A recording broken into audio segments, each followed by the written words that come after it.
The black prancing horse of Ferrari isn't just a logo, it's one of the most powerful symbols in the automobile industry. But behind that stallion lies the story of a man who turned struggle into legacy. A man whose vision transformed Ferrari into a brand worth billions. The question is, do you know his story? Behind it all was a poor Italian boy with no engineering background nor inherited wealth, who took his passion for cars and built Ferrari from the side of a World War II plane to the racetracks of Le Mans, despite facing rejection, heartbreak, and even humiliation. Enzo Ferrari's journey began in the small Italian town of Modena in 1898, where he was born a sickly boy to a poor metal workshop owner, Alfredo Ferrari. His mother, Adalgisa, raised Enzo and his brother in their little modest home.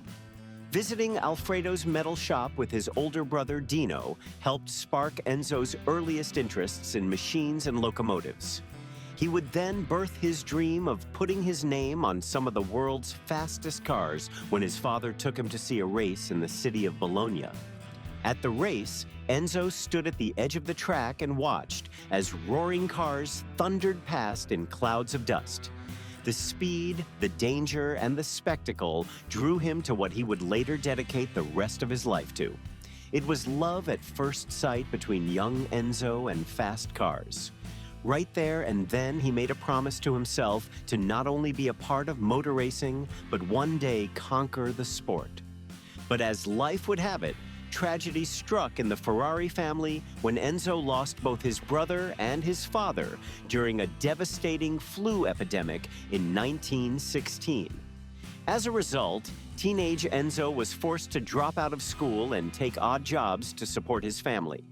His dream of racing seemed further away than ever. And then came World War I.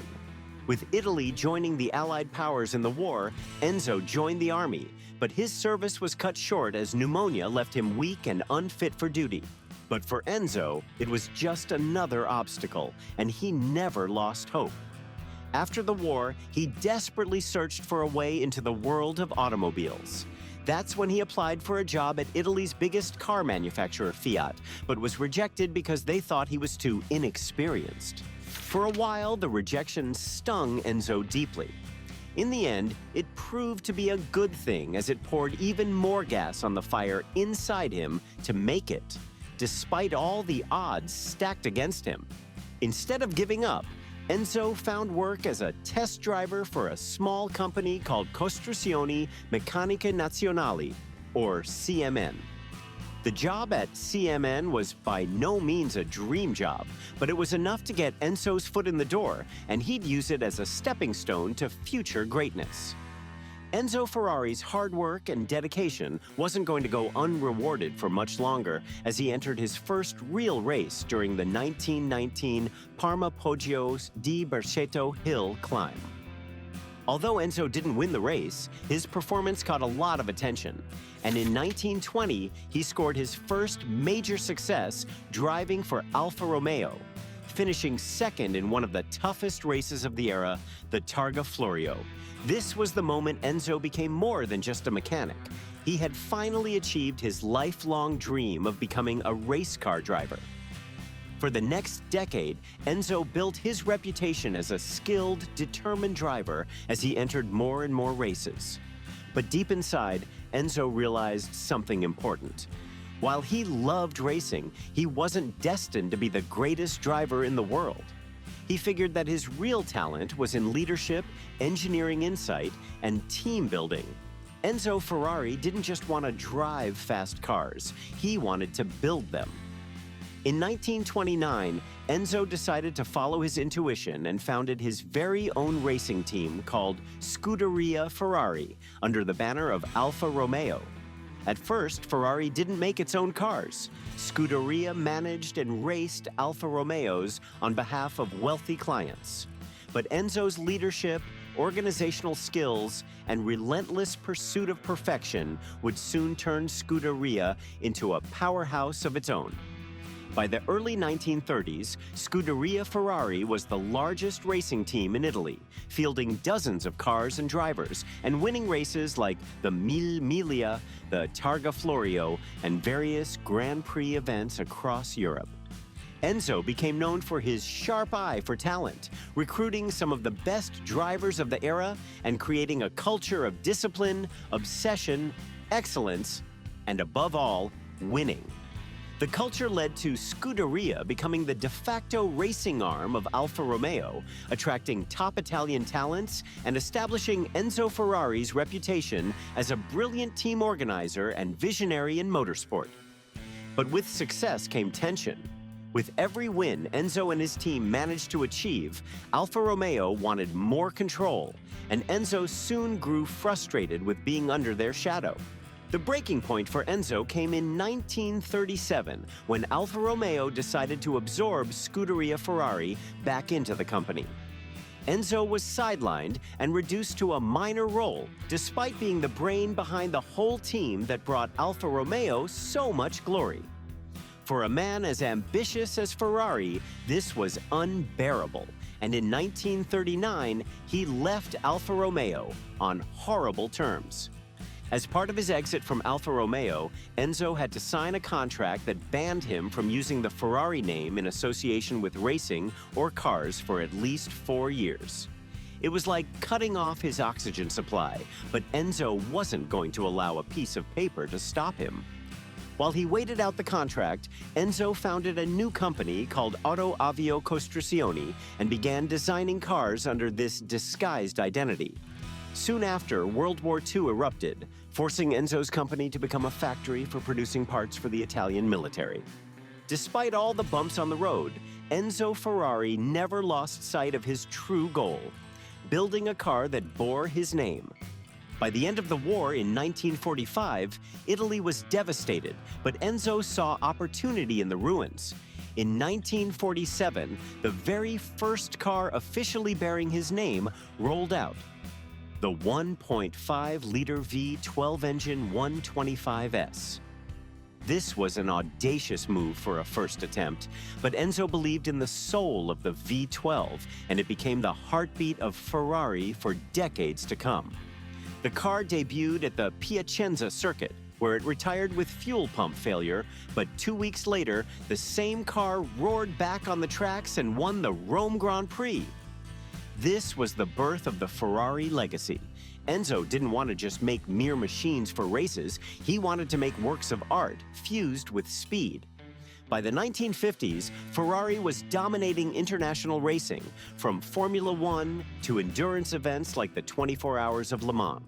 The best drivers wanted to race Ferraris, people flocked all over the world to watch Ferraris race, and wealthy clients wanted to own them. The prancing horse logo became a global symbol of status. But success came at a price for Enzo. Ferrari's obsession with racing meant they had to keep on evolving and innovating constantly. But the races also exposed them to constant danger. In the 1950s and 60s, racing was a deadly sport. Drivers were killed frequently, and Ferrari's cars, built for raw speed, were often at the center of tragedy. One of the darkest moments came in 1957 at the Mille Miglia, when a Ferrari 335S crashed, killing driver Alfonso de Portago, his co-driver, and 10 spectators. The disaster nearly ended Ferrari altogether, with lawsuits and public outrage threatening to shut the company down. True to his nature, Enzo handled all the pressure with class and determination. He once said, "Aerodynamics are for people who can't build engines." To him, risk was part of the pursuit of perfection. But unfortunately for Enzo, the tragedies didn't stop on the tracks. His personal life was falling apart too. His beloved son, Dino Ferrari, who Enzo had named after his late brother, died in 1956 at just 24 years of age from muscular dystrophy. Enzo was devastated, yet somehow even this loss fueled Enzo's obsession. He named an entire line of cars, the Dino series, in his son's memory. As Ferrari grew, everybody looked to dethrone the prancing horse and become the #1 racing company in the world. Companies like Maserati, Jaguar, Porsche, and others fought fiercely. But the fiercest competition Ferrari faced came from across the Atlantic by an American company called Ford. In the early 1960s, Ford tried to buy Ferrari. At first, Enzo was entertained by the idea, but when he discovered Ford wanted control over racing decisions, he walked away at the last minute. Enzo refused to let anyone dictate his team. That last-minute denial sparked one of the greatest rivalries in motorsport history. In 1966, Ford unleashed the GT40 at Le Mans, which ended up defeating Ferrari and ending its dominance. From there onwards, clashes between Ford and Ferrari became a thing of racetrack legend, a legend immortalized in countless books, documentaries, and even the Hollywood film Ford v. Ferrari.